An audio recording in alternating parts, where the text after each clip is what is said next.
بولا کہ مجھے تو تو نے گمراہ کیا ہی ہے،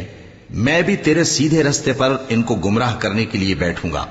پھر ان کے آگے سے اور پیچھے سے اور دائیں سے اور بائیں سے غرض ہر طرف سے آؤں گا، اور تو ان میں اکثر کو شکر گزار نہیں پائے گا۔ اللہ نے فرمایا نکل جا یہاں سے پاجی مردود، جو لوگ ان میں سے تیری پیروی کریں گے میں ان کو اور تجھ کو جہنم میں ڈال کر تم سب سے جہنم کو بھر دوں گا، اور اے آدم تم اور تمہاری بیوی بہشت میں رہو سہو، اور جہاں سے چاہو اور جو چاہو نوش جان کرو،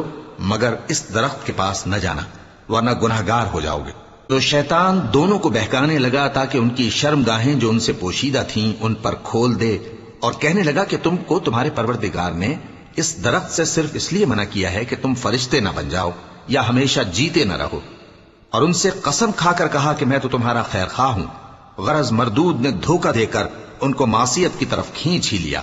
سو جب انہوں نے اس درخت کے پھل کو کھا لیا تو ان کی شرمگاہیں کھل گئیں، اور وہ بہشت کے درختوں کے پتے توڑ توڑ کر اپنے اوپر چپکانے اور سطر چھپانے لگے۔